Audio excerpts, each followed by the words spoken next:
Welcome.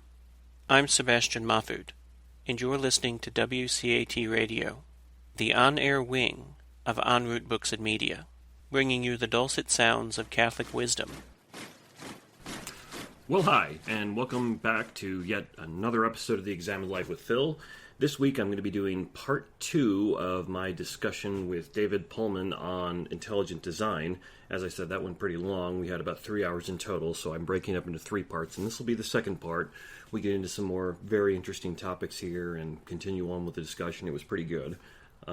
Before I get into that, though, I just want to go ahead and give out another quick, well, relatively quick, face palm and sigh, award of the week for someone who's given a particularly bad argument.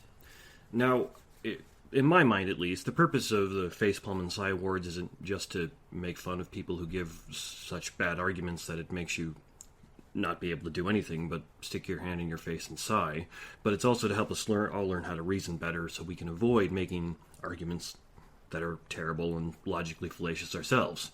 So that's the vein of what I'm trying to do with this week's one, because I'm sure when a lot of people hear this, your initial reaction is not going to be to bury your face in your hands and just sigh at its stupidity. You're probably going to be inclined to agree with it, but there's still some logically fallacious reasoning going on here. So, to get things going here, this is a clip from Ben Shapiro's show when it was broadcast on Monday of this week. So, hang on, let me see if I can find the number and title of it so you can look it up if you want. Okay, so this is from the end of his episode number 866, titled The Ukraine Problem, if you want to go look it up, but I'm going to play the full context for you. So here's Ben Shapiro talking about somebody who was giving a speech at the Emmys the night before. Okay, so Michelle Williams was on at the Emmys, where she was wearing a very, very expensive dress and winning an Emmy, as it turns out, and complaining about how she doesn't get paid enough. She gets paid millions of dollars to be in pictures. She's particularly complaining because when they reshot All the Money in the World, because they had to write Kevin Spacey out of history, and then they replaced him with Christopher Plummer and did a lot of the reshoot, she got paid like $1,000 for the reshoot, and Mark Wahlberg got paid like $1.5 million for the reshoot. That's because he has a good agent. Her agent is crap. But instead of firing her agent, she decided to rail against the industry. I want to say thank you so much to FX and to Fox 21 Studios for supporting me completely and for paying me equally, because they understood that when you put value into a person, it empowers that person to get in touch with their own inherent value. And then where do they put that value? They put it into their work. And so the next time a woman, and especially a woman of color, because she stands to make 52 cents on the dollar compared to her white male counterpart, tells you what she needs in order to do her job, listen to her. Okay, well, you know what Michelle Williams could do? She could just give up her jobs to women of color, because it turns out that women of color can play like 3/4 of the parts that she plays. I don't see her giving that up. Also, she should talk to her agent if she doesn't like what she got paid. And I'm sorry, making Michelle Williams the face of pay inequality, the woman's worth probably $20 million. No. And that statistic that she is citing, 52 cents on the dollar, is a crap statistic. It has always been a crap statistic. It doesn't adjust for number of hours worked, for job type, for educational level, for years in the workforce, for job level. It doesn't adjust for any of that. The fact that we're supposed to listen to lectures from Michelle Williams about equal pay, yeah, take it up with CAA. Take it up with CAA. Alrighty. Okay, I'm not sure what he's referencing there with CAA. I don't know what that acronym stands for. But anyhow, I've seen Michelle Williams in some movies and shows before, and yeah, she's a pretty good actress. And now you're probably thinking, but what does the fact that she's a pretty decent actress, in Phil's opinion, have anything to do with the supposed pay gap due to gender, or Shapiro's right or not right to comment on her, and things along those lines? And if you're thinking that, good on you, because it has absolutely nothing to do with that. And I did that on purpose to try to demonstrate a little bit of the fallacy of what's going on here.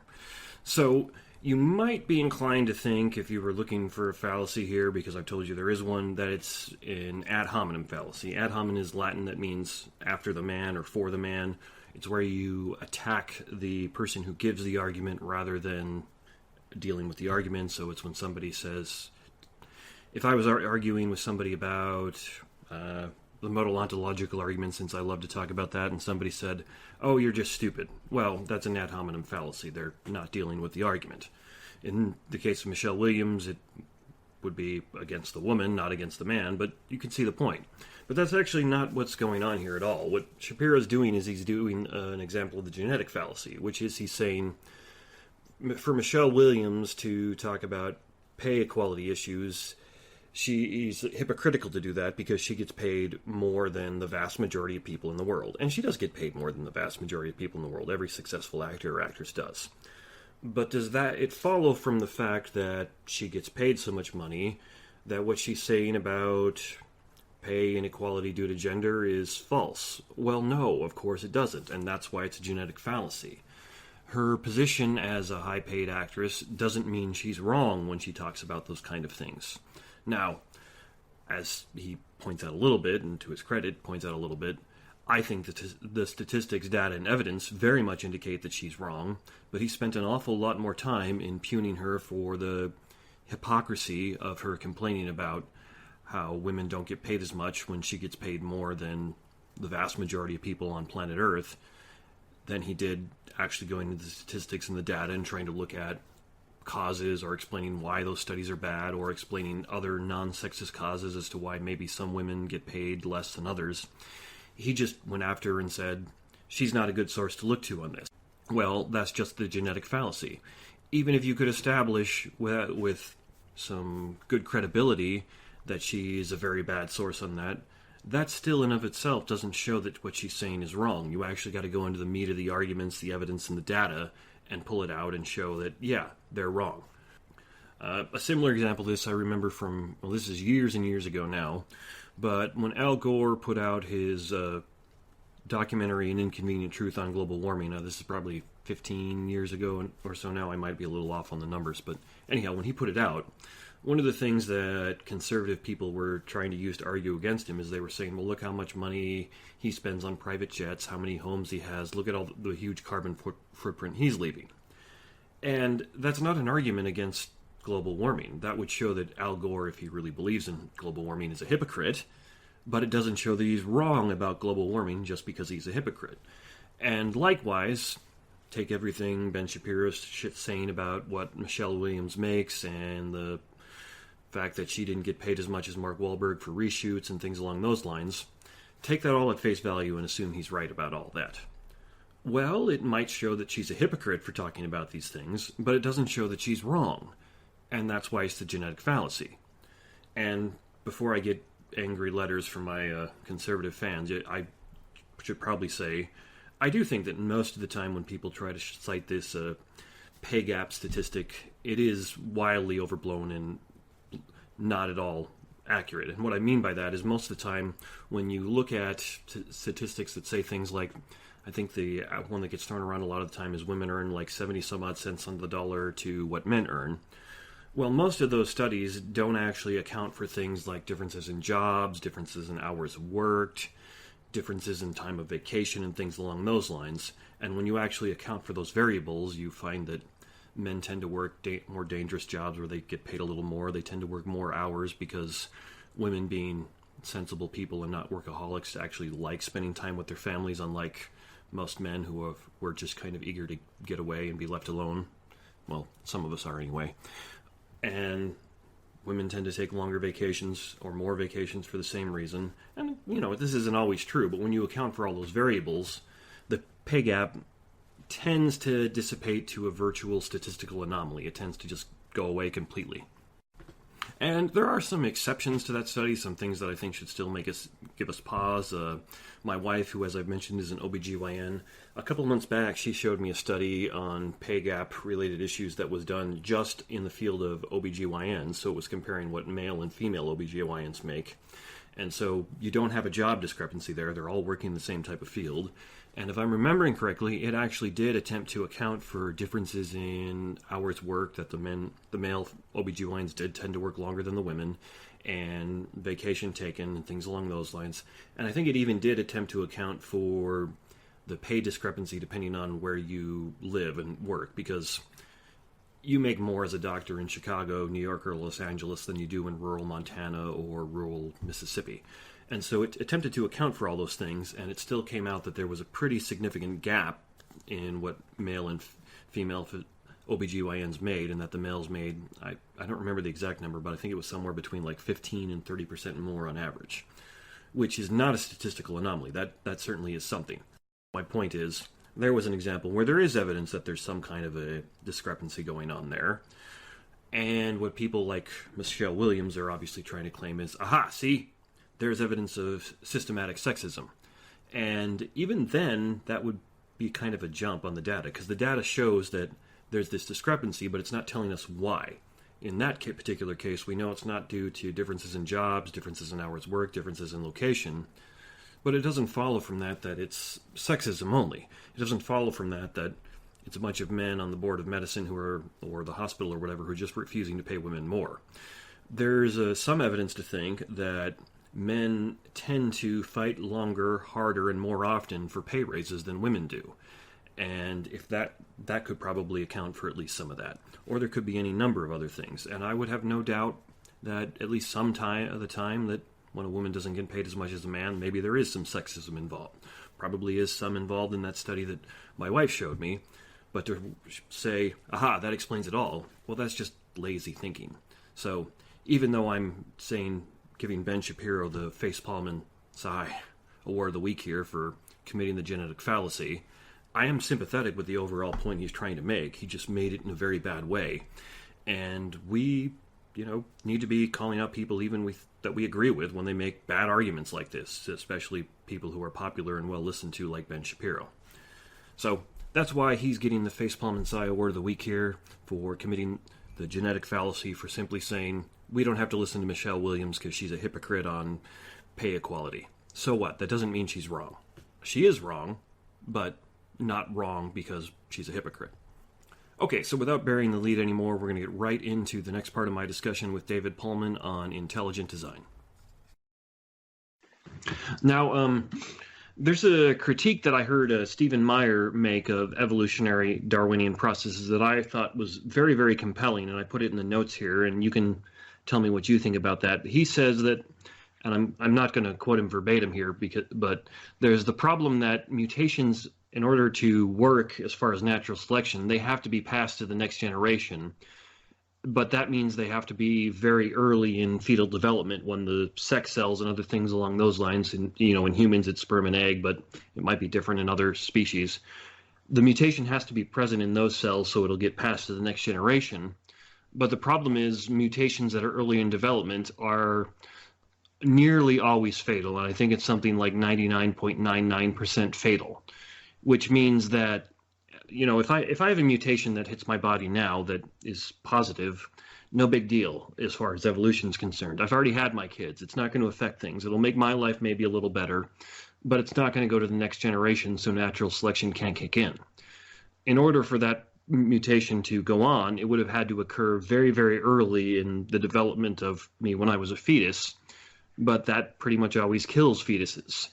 So do you think that's a pretty good critique, or what do you think of that? Yeah, this is called the problem of embryonic lethals. And basically, you had it right. It's any change that would affect the body structure of an animal has to happen in the early stages of embryonic development, right? So a change that takes place in the mid or late stages, a mutation that happens in the mid or late stages of embryonic development, can't affect the body structure. And so, of course, the problem, as you mentioned, is that if a mutation happens in the early stages, it pretty much always kills the embryo. So it can't actually pass on these changes. So then we have the question, how do you get new body plans, new body structures, when any change that is going to affect the body structure is going to kill the animal, so it can't get passed on, it can't get fixed into a population. This is a major problem for any view that says mutations are the primary way that animals change, because they like to say mutation and natural selection as though there's two things here, but natural selection doesn't actually generate anything, right? Natural selection, by definition, is selecting. So the things have to already exist. Its options have to be there for natural selection to work. And so in neo-Darwinism, it's always going to be mutations that are the primary building block. And so mutations that are going to kill something in order to affect the body structure cannot be responsible for the body structure of it. So back to the question of how do you get, we're still left with the question of how do you get new body structures? Obviously, mutations can't do it. Yeah, exactly. And that's one of the critiques that I've heard that I thought was very, very compelling, that makes me go, they've got some serious problems that they need to overcome here, because that kind of just knocks down that it's only or primarily mutation right there. And there's good scientific data backing those facts up. So. Absolutely. Okay. Yeah, no question about it.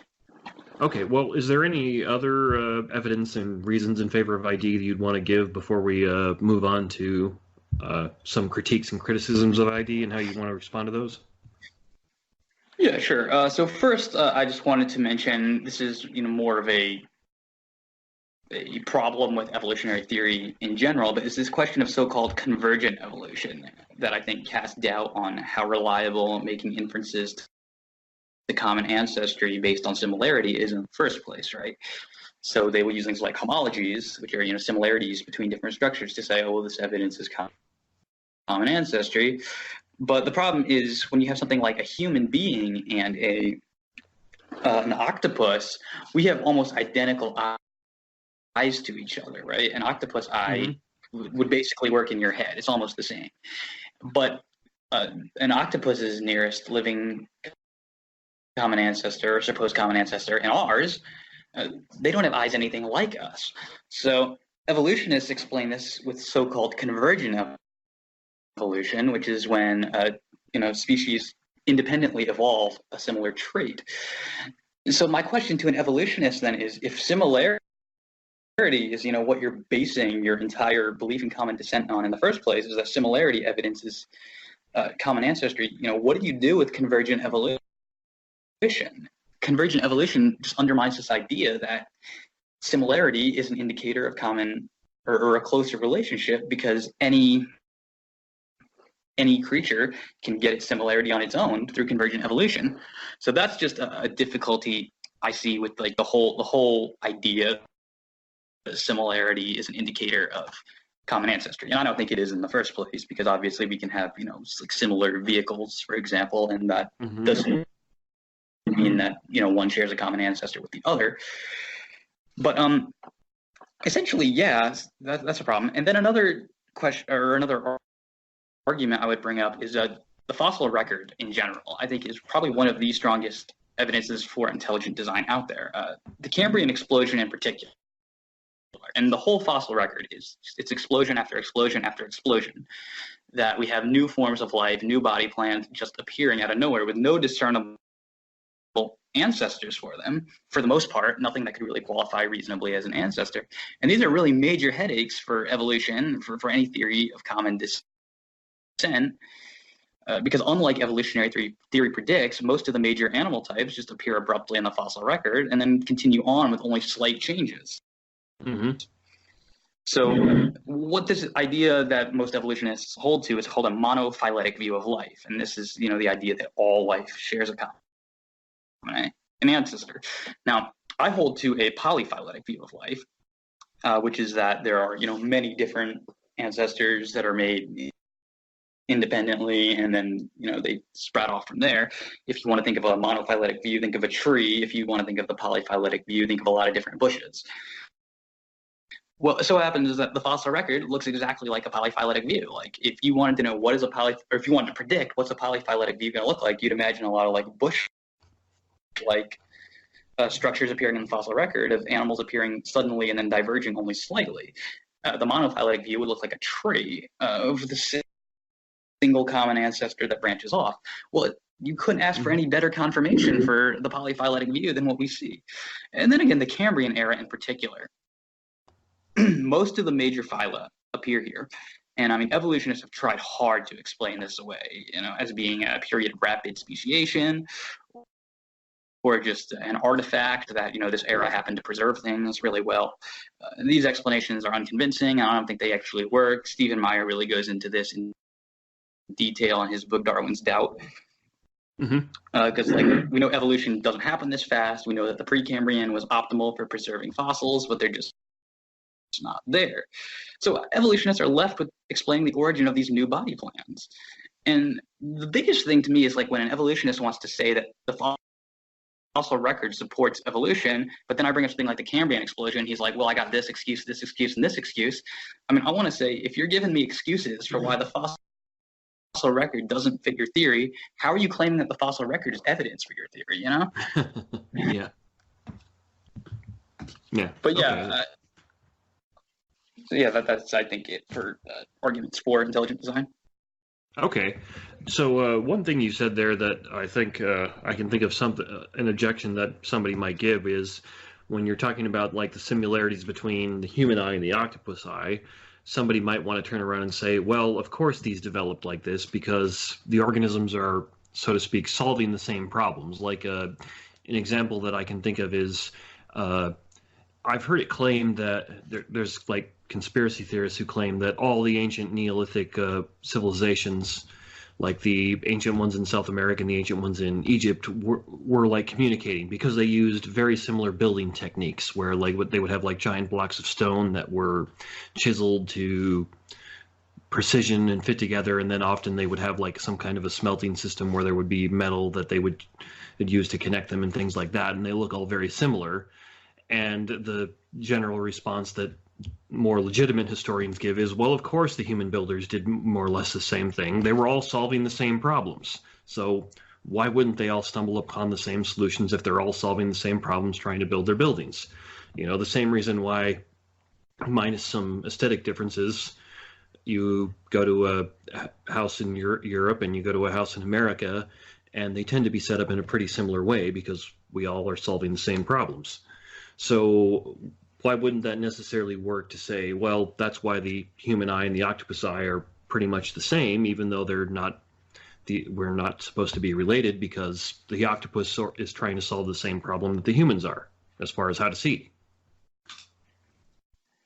Well, I mean, I'm fine with them positing that explanation. I wasn't using this as an argument against evolution per se. I would still challenge, on empirical grounds that, we have any evidence that, eyes can just develop and stuff like that.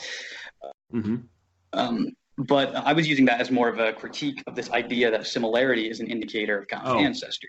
So, if someone wants to posit that, I mean, that's fine, because my point's still going to hold. Sure, you can say that maybe they all evolved these things for different purposes, but you're still stuck with the problem then of, if you can get the same structures completely independently, what on Earth is making you think that similarity is an indicator of common ancestry when you're agreeing that you can get similarity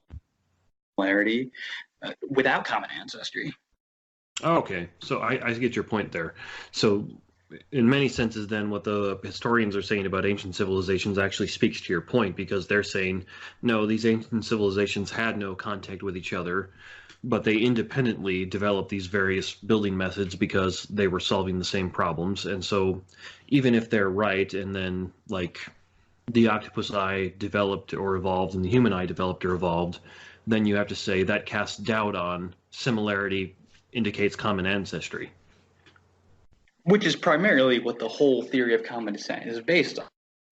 I mean, they'll tell you that common descent is used as an explanation to explain similarities between organisms. So the more similar they are, like when they build their phylogenetic trees, if they're building a phylogenetic tree, these are based on like either morphological similarities or molecular similarities or genetic similarities, which, by the way, trees built different trees based on different similarities often contradict each other, which is another problem with common descent.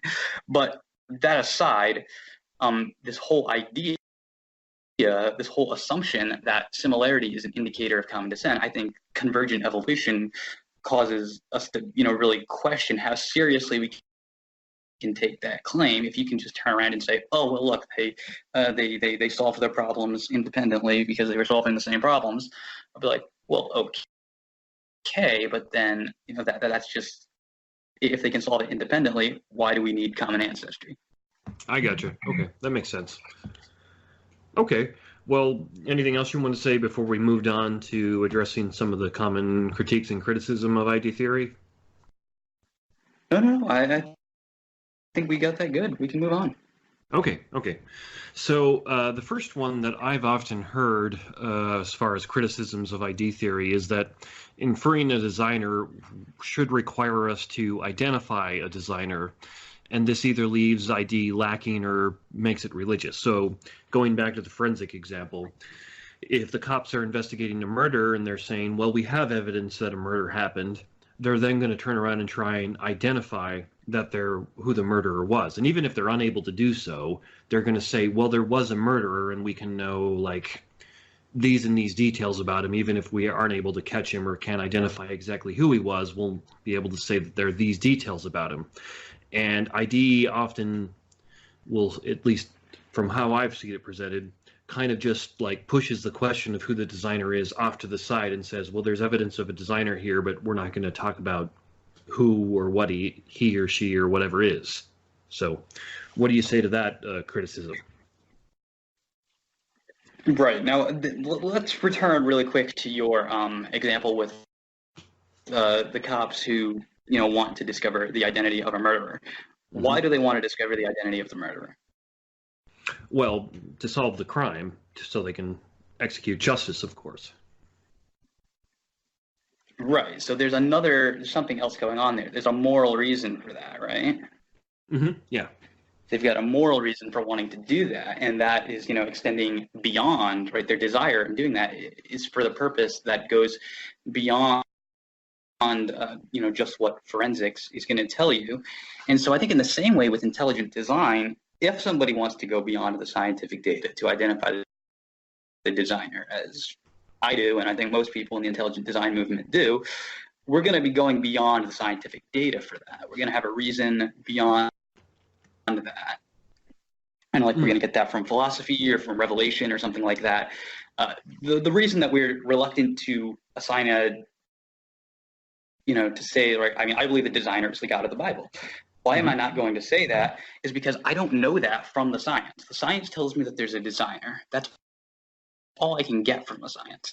I can tell some things about the designer, like in the forensic scene, you could tell some things about the murderer. So like I can tell that he's intelligent. I can tell that he's powerful. But I can't, I can tell he has foresight, but I can't tell, everything about him. I can't, get that he's this omnibenevolent being who became a human 2,000 years ago to die for my sins. I don't get that from science. I get that from history, from revelation, from philosophy, from all these other things, all these other disciplines that I bring together. Let me try this analogy. So I'm talking to you right now, and I can pretty much reasonably infer that you have a mother, right? Yeah. I do. Every human being I've met does. So yeah. So see, I can infer that based on what I know from my experience that every human being has a mother. You're a human being, therefore you have a mother. But that doesn't require me to identify who your mother is, right? And if I did, I would be going beyond, I would be going beyond the realm of science. I would be seeking identity at that point. So seeking identity, just by the nature of what it is not something that science is going to tell you. Science can tell you, about someone, like it might be able to tell me, how old your mother is, or, how tall she is, or hopefully I don't get in trouble here, but how much she weighs, something like that. The science can tell me that, but it's not going to tell me, what she likes or, who she is. Is she a kind person? If she loves you? Those are just not questions the science can answer. So intelligent design as a scientific endeavor is limited, and on purpose, because that's why science is so successful, is because it limits itself.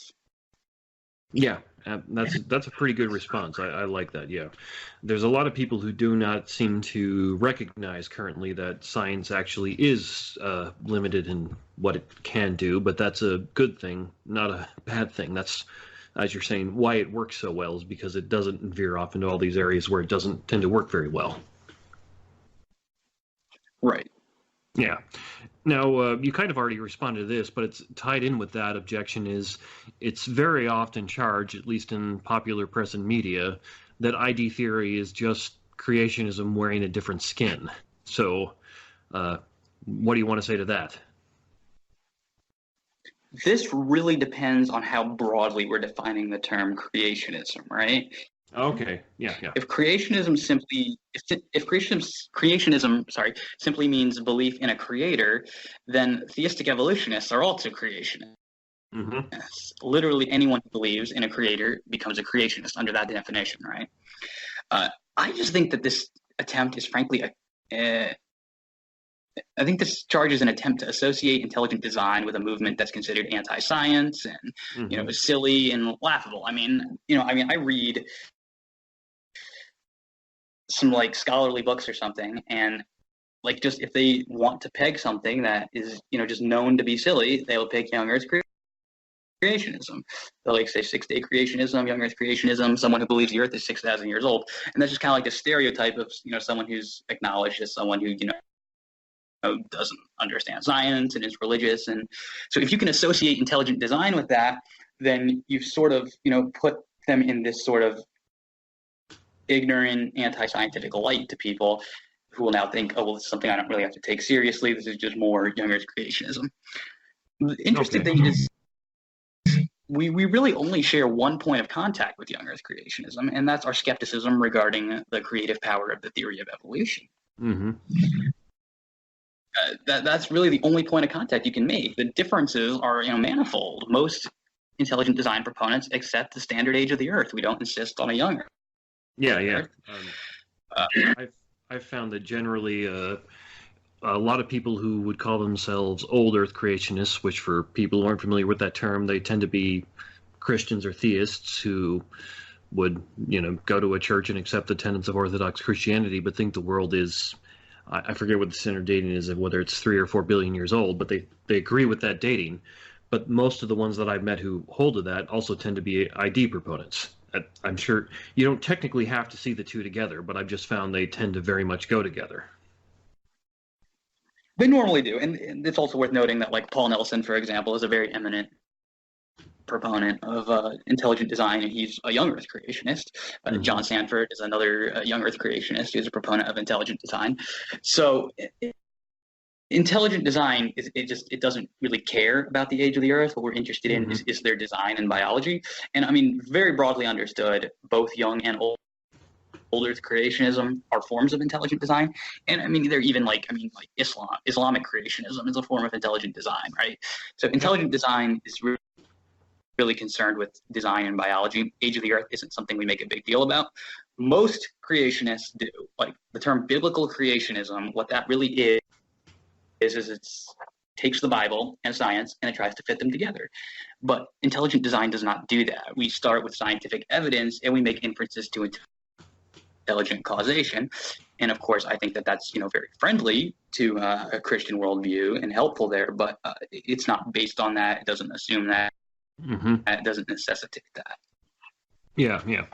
This is kind of a side note, but I've thought, even if you define intelligent design as very, very broadly, then you could find even theistic evolutionists would fit that, because, well, if you're a theistic evolutionist, you believe in an intelligent creator, designer who set everything up. So, and obviously that's not what you mean by ID theory, because we've been talking about it, but if you just define it very broadly, then they would fit in that category too, because obviously if you're a theistic evolutionist, you believe in an intelligent creator. So, well, every Christian, of course, believes in an intelligent designer in the sense that they believe that there is a God. The difference is going to be the empirical detectability of that design, and that is what most theistic evolutionists are going to deny, is that you can empirically detect this from the natural world. They don't think you can detect design there in biology, and so that is where intelligent design really splits off, as it comes down to the detectability of that design. Okay. So another objection that's often leveled against ID theory is that it's just God of the gap style reasoning. That is, like, as I told you before, one of the things that I find most compelling about ID is its mechanistic criticisms of an evolutionary theory. But in a certain sense, if that's all it is, then it is God of the gap thinking, where it's saying, well, evolution can't get us this, therefore intelligent design. So I know you tried to kind of counteract that from the beginning when you gave a positive definition to intelligent design, but how would you respond to somebody who made that claim? Yeah, to engage this one directly. God of the gaps is a type of an argument from ignorance, right? It reasons from a phenomenon that we don't know what the explanation is, and it infers God. So, like, say, lightning. Like in the old ancient Greece, well, they don't know what caused lightning, so it must have been Zeus, right? So that's like textbook God of the gaps. Is when you're making an argument from ignorance that's got to have the basic form, I don't know, therefore God. And that's what makes it fallacious. Now, if all we were doing is saying evolution cannot account for, DNA, evolution can't account for irreducible complexity, evolution can't account for the Cambrian explosion and new body forms and all of that, therefore God did it, then we would be a God of it. Then that would be God of the gaps right there. But that is not what we're doing. We're saying we do know what can cause this. We know that intelligent agents can cause information. We know that intelligent agents have foresight and can bring all these constituent parts together. We know that intelligent agents can produce vast quantities of information that's necessary to bring about the new body plans and such of animals that we will see in the fossil record. So we're not just saying that evolution can't do this, so it must have been God. We're saying we know evolution can't do this, and we also know what can do this, and that is intelligence. Okay, I like so that. I think that just okay, yeah. That works for me. It's well, that's where the inference to the best explanation thing you were talking about right at the beginning comes right in, where you're saying that we know that intelligence is the best explanation for what we're seeing, so why not go there from the beginning? So, right, yes. Okay. So another objection that's often raised against ID theory in the popular press, but this one I think there's, well, I wouldn't want to say there's merit to it, but there is some actual basis to it, which is that people will claim that ID theory is not accepted by most of the relevant scientists with expertise, which is take 10 people who have PhDs in evolutionary biology or biology in general, they're probably not going to be ID proponents. And so from that, it's kind of inferred that it's not scientific. It's often claimed that there are no or very few peer-reviewed published papers supporting ID. It doesn't make testable predictions, those kind of things. In fact, I've got a little quote I can read to you here. This is an actual plaque they put up in the Harvard Museum of Natural History on creation, evolution, intelligent design. I won't read the whole thing. It says at the end, creationism and intelligent design posit supernatural explanations for the origin and diversity of life. Invoking causes that are not subject to observation or testing, these explanations lie outside the realm of scientific investigation and therefore outside the scope of this exhibition. However, many scientists and religious leaders do not perceive inherent conflict between religion and scientific theory of evolution. I pointed that out to my wife when we were visiting there because I was kind of astonished how poor that objection actually is. So what do you have to say to that line of objection? Well, all right, so this is kind of like an appeal to authority almost, like saying, or to majority and saying, well, like, if your view is correct, why don't the big guns buy it, right? Now, the first thing to point out here, I think, is that majority doesn't determine truth, right? So the arguments for intelligent design stand on their own, regardless of who accepts them or doesn't. And, just by way of, to like counter that, we could point out that Darwinian evolution wasn't initially accepted by most scientists. So I doubt that any evolutionist thinks that makes evolution unworthy for consideration. The fact that initially, most scientists did not accept it. In fact, the fact of the matter is just that most scientists who do take an honest look, either at evolution or intelligent design, become sympathetic to intelligent design. A good recent example of this would be Gunther Beckley. He's a prominent German paleontologist, and he was a curator at a museum in Germany. And I'm not sure when this was. This might have been when they were like celebrating, like 200 years of Darwin or whatever, or 150 years of Darwin. But at any rate, he in his museum, he bought a whole bunch of intelligent design books and then Origin of the Species by Darwin, and he made this scale, and then he locked the scale so that the origin of the species would be the one down and all the intelligent design ones would be up, sort of like to say origin of the species outweighs all these books. Mm-hmm. And one of the people who worked at the museum said to Gunther Beckley, shouldn't you have, read some of those intelligent design books just in case somebody like asks, have you even read these? So Gunther was like, yeah, all right, I can do that. So Gunther read these books and actually started questioning Darwinism and evolution and seeing that there was something to intelligent design. And he actually reached out to Discovery Institute, and he may be employed there now. I'm not sure, but I know he's like written some books and contributed to some of their books and things now. But anyway, he's become sympathetic to intelligent design and says that there are problems with evolution. So the big problem is just that because of this like sort of bias against it, a lot of people just don't look at it. They're not familiar with it. They just regurgitate the old arguments that it's a god of the gaps. I've yet to encounter just about every theistic evolutionist book I've read makes the same charge that it's god of the gaps and does not respond to the intelligent design answers to that, which suggests to me that they, are either leaving it out for brevity or they just haven't engaged with it. The only exception I've seen to this would be in Zondervan's 4 Views on Creation, Evolution, and Intelligent Design, where Deborah Harsma, who is representing theistic evolution, she actually agreed that, intelligent design's not god of the gaps, but it runs all the same risks. So, the one time I've ever seen them like faced with that, they admitted that, it's not really god of the gaps. So I think that people just don't study it. And then as far as it not making testable predictions, we need to keep in mind the difference between empirical science and forensic science, or also called operation science and origin science. Intelligent design mainly deals with questions of origins, right? Mm-hmm. That is, these one-time unrepeatable events.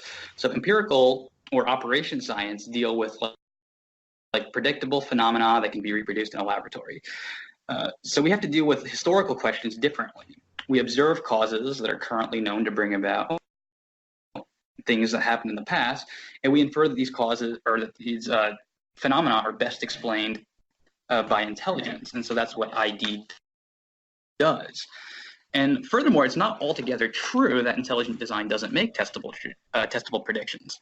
For example, Francis Collins in his 2006 book, The Language of God, used junk DNA as this sort of like slam dunk proof against intelligent design, because no intelligent designer would create us with like a genome that's 90% plus filled with useless stuff, but that could be explained as the product of a long evolutionary history.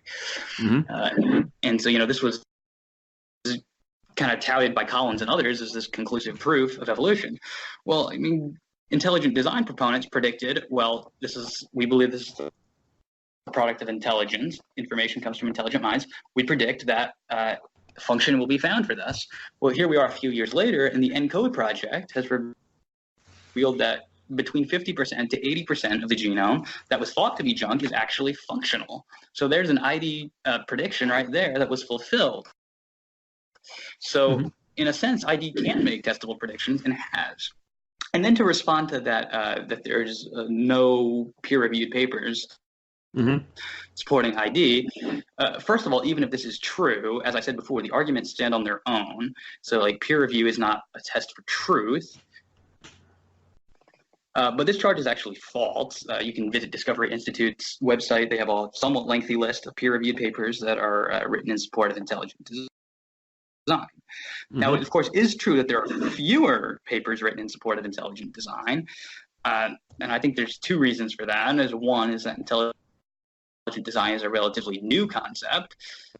Two, there's simply more believers in evolution because evolution is just basically assumed by most scientists who, as I said before, don't really taken intelligent design seriously and just haven't done the reading there. And then three, there's kind of a risk to it. Rick von Sternberg, he lost his job over publishing a paper by Stephen Meyer, a peer-reviewed paper by Stephen Meyer, where he argued that intelligent design could solve the problem of the origin of life. Well, so, and other people who've been sympathetic to intelligent design have been censored and fired and stuff. So there's also this kind of apprehension, even to, maybe younger scientists who are sympathetic to it. They don't want to express their sympathies because there's severe repercussions, as we've seen. So I think that could also be an explanation for why we don't see a whole lot of, or at least not as many peer-reviewed papers in support of it. Okay. Yeah, I'd heard of the story of Gunter. What was his last name again? Gunter Beckley. Yeah, I'd heard of his story before. I think I heard him give a lecture online or something along those lines, and I thought that was fascinating. Yeah, the only thing that I could think would come back there is you're saying that in a certain sense, this objection is an appeal to authority, and in a certain sense, you're right about that. But it doesn't strike me as an immediately wrong appeal to authority. That is, if you're looking for information on biology, why not go to the biologist? Because these people should be the relevant authorities on the subject. So in the same sense that if I wrote my master's thesis on the modal ontological argument for God's existence. So in a certain sense, I'm kind of an authority on that now. So if you wanted have some questions on the ontological argument, I'm not the best source to go to, but I'm at least a source. So I don't think it would necessarily be a bad appeal to authority to then say, well, but all these biologists believe in evolution and they have the requisite knowledge and expertise. So how would you respond to that? And I'm not saying that you could never appeal to an authority in something, but the appeal needs to be backed by the evidence. Okay, yes, right. Mm-hmm. So you can't just appeal to the authority and be like, well, this is what an authority says, so it has to be right, or this is what all the authorities say, so it has to be right. You need to give the authorities plus, you need to give the data and then say, and here's the scholarly quotations, the people agree with me. That would strike me as convincing. But J.P. Moreland, I was watching one of his talks. He says it's actually okay to oppose a consensus view if you've got two factors that are fulfilled. And that is, one, that you do have experts in the field who are calling it out on that, which we have in this case. We have top-notch biologists, philosophers of science. You can look at guys like Jonathan Wells and Stephen Meyer and Douglas Axe and Ann Gager, and I could go on. These people they've got the credentials as any other scientist. We've got top-notch scientists who are saying, look, the theory has some problem. The theory of evolution has problems, and we've got a better case in intelligent design. And then additionally, the other factor is if the majority is not using scientific evidence, but is trying to rule out the other side, either by using bad, sort of a priori arguments. So appeals to methodological naturalism, we can't consider that because we've got this arbitrary rule here, or they're just repeating oh, it's God of the gaps. They're just repeating the same arguments from the three who've actually taken a look at this, people like Kenneth Miller, who actually written a book, and every other evolutionist just read his book, and regurgitating these arguments. So when you're looking at that, when you've got these conditions fulfilled, that you do have qualified experts, and more than just one, I'm thinking of Richard Carrier denying Jesus' existence, but when you've got a few scholars in a field who are saying that who are calling it out on this, and the responses to these scholars is the same regurgitated stuff that these scholars have dealt with, and they're not getting any further response on that. People just keep saying, oh, it's God out of the gaps. Then we've got good reason to suspect that there's something more going on here, which I would submit is that most scientists have just not taken intelligent design seriously. Okay, yeah, I like that response. I was talking with my cousin who's finishing his PhD in philosophy about appeal to authority one time, and he and I were discussing it, and what I kind of said and he agreed with is a proper appeal to authority is when you're more or less using it as a shorthand to say, well, this guy did all this work to prove this. If I were to go do all that work, I would come to more or less the same conclusion. That is, as you're saying, there's good arguments and reason behind this, but for the sake of brevity, rather than spending 300 pages in a dissertation spelling it out, I'm just going to refer you to this person and go on from there. And that's what a good appeal to authority is. And as you were citing J.P. Moreland saying, if when you ask them to give you that 300-page thing, they're not doing that, then that's a pretty good cause to say, well, there might be something else going on here. Right, yeah, because I mean, like, you know, I run into like mythicists and people who will, you know, I'll use authorities and be like, well, pretty like 99.9% of scholars say that Jesus existed, and you've got like Richard Carrier and Robert Price who say that he didn't, you know, who aren't exactly experts in that field. I mean, I think Carrier's got a degree in history or something like that. He's kind of is, but not really. And then so Price definitely. Yeah, he's kind of an expert, but he's not like a new. Right, he's not a New Testament scholar or anything like that. Mm-hmm. So, you know, but I'm not just going to give them that. I also be like, and look, here's why Carrier is wrong on Josephus and Tacitus, and why the Gospels actually are reliable. So, like, we have responses to Carrier's arguments, and we're giving them. And so when you have that backed by consensus, then I think that becomes more powerful than just saying, well, consensus says you're wrong. Yeah. I like that. I think that's a very good response. Yeah. I remember reading that plaque when I was at the Harvard Museum of Natural History like 2 years ago, which they've got amazing fossils there. It's definitely worth your time to visit if you're ever in the Boston area. But I was just kind of shocked that really that's the objection they're making to ID theory, and this is supposed to be like one of the premier institutions in the United States. Come on, you've got to do better than that. That's ridiculous. Mm-hmm. So, yeah. Okay. I mean, I encourage people to read the criticisms of intelligent design. I mean, I think you will find that they are very, very weak. Generally speaking, so. Although I do think Michael Jones probably gave some decent ones, and we'll get into that here a little later. So, okay. So moving on, another critique that I often hear is that intelligent design doesn't work as far as it being something like the Christian God or an omnipotent and omnibenevolent God, because there are bad designs in nature. That is, we see designs that are imperfect. Like an example I've often heard used is that human beings breathe and eat through the same tube, so sometimes things go wrong and we choke to death. That's an imperfect design. Therefore, any designer must be imperfect, and it can't be the God of the Bible that you and I adhere to and worship. Sure, yeah. So, yeah, there are kind of two objections here. One is people try to use bad design as an argument against intelligent design. And then, as you also said, people will object that this somehow means that the designer, if he exists, must be imperfect. So I'm going to hit the first one first. As far as bad design being an argument against intelligent design, bad design is still design, right? So if we come across a car or something, we're like, oh, look at that piece of junk, that's poorly designed. Yeah, but that doesn't mean that it, you know, was built by natural processes. It still was built by an intelligent designer, albeit maybe a subpar one, you know? Yeah, so, there's an example in my car where for some reason around the gear shift, there's this one little indentation that serves absolutely no purpose other than to collect dirt and grime, and it's a very bad design. It isn't even aesthetically pleasing. All it does is make it more difficult to clean out the car.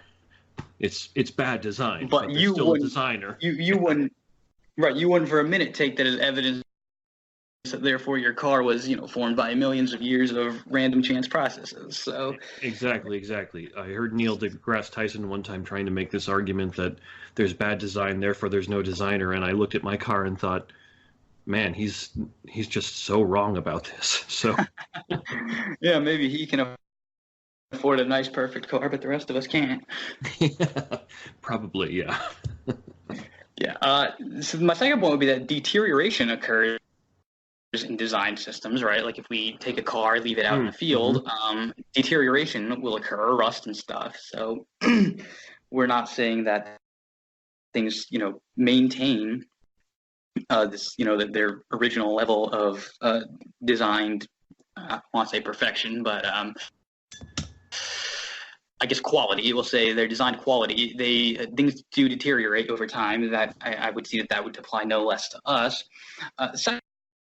second, this objection kind of assumes that there's such a thing as optimal or perfect design, and that's not strictly speaking true.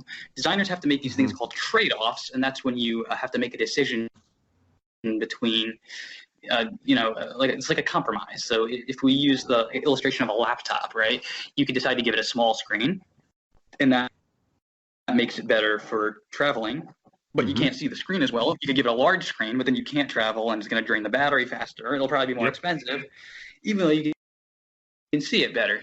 So there's really no such thing as optimal or perfect design. Designers just have to make compromises. Like you brought up the throat before.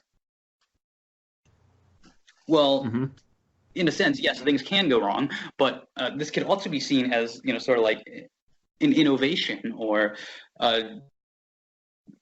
practicality, because, you have this one tube that works for two purposes, and that, you have that, I forget what it's called.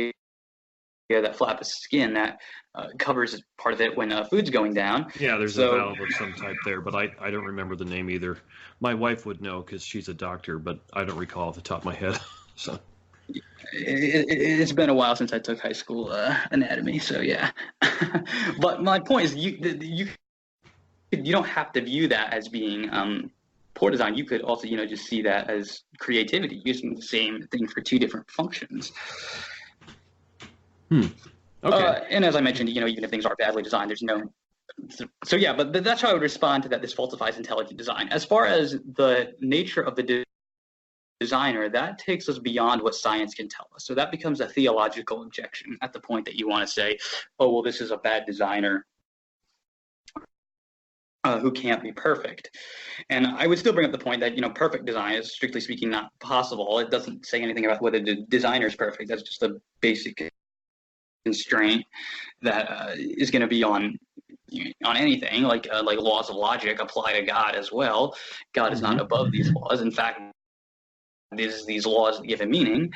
But so because that is in place, that's going to necessitate and some compromises, and that would still appeal to deterioration.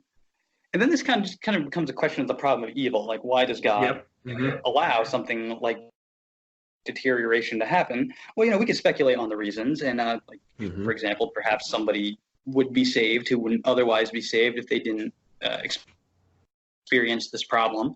And so this is kind of getting into philosophy and theology. But my point is, science isn't going to answer that question. If the question is design present in nature, whether the design is bad or not, and what the reasons for that may be, don't affect the truthfulness of the overall case. Yeah, I couldn't agree with you more there. There's lots of things we could easily get sidetracked in there in the problem of evil, and I'm actually doing research on an essay right now on the concept of possible worlds, and in relation to arguing that there is no best of all possible worlds, because there's always a way you can find to make it more optimal, which very much relates to what you're saying there about design, that, well, is there really such a thing as one optimal design all the time? Well, probably not, because it's context dependent and dependent on what you want to do and what your purposes are. Right. Interestingly, on that point, Tim Stratton actually argues that there could be like a whole bunch of best possible worlds, like a tie of them. So it's interesting to hear you saying that, like, there couldn't be a best possible one. So yeah, that's interesting. There was an essay, and I forget who wrote it. It was in a recent edition of Philosophy Christi, the Evangelical Philosophical Society's one. And the guy writing it said there's actually like three positions you can take, which is there is a best of all possible worlds. There are multiple best of all possible worlds. That is, there's variant possible worlds that are equal as far as their goodness. And there is no best of all possible worlds. And that does seem to actually encompass all the possibilities you can take. And I kind of want to fall into the camp of, no, there really is no best of all possible worlds.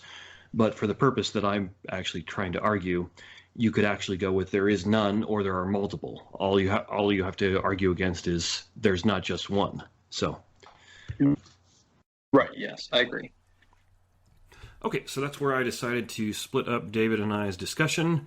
The third part will be out next week. For the sake of time, I'm not going to do a Calvin and Hobbes and Philosophy segment this week. I know it's very disappointing, but I'll bring that back next week. I really do enjoy doing it. There just wasn't time to fit it in this week. So, as always, write in and let me know what you think. What are you thinking about intelligent design? Are you enjoying this discussion? Let me know. You can reach me for any kind of comment at theexaminedlifewithphil@gmail.com, or I started a Facebook group for the podcast called The Examined Life with Phil. Just do a search for it and you can find it there. I post various things throughout the week that I find interesting. Probably not every day because I've got a life outside the internet, but I do try and post philosophically relevant, interesting, and funny things on there from time to time. So if you're enjoying the podcast, you'll probably enjoy following me on that Facebook page too. So give it a like, find it if you enjoy this. And if you are enjoying the podcast, share it on social media, share it with your friends, give it a rating or a like on iTunes, Spotify, or whatever podcast app you're using, because that does help get it out to more people. And I'd like to see this grow and get it out to as many people as possible. So thanks for listening, and the third part of Dave and I's discussion on intelligent design will happen next week. We hope you enjoyed the program and will join us back for another show on WCAT Radio. This is Sebastian Mahfood. Good day.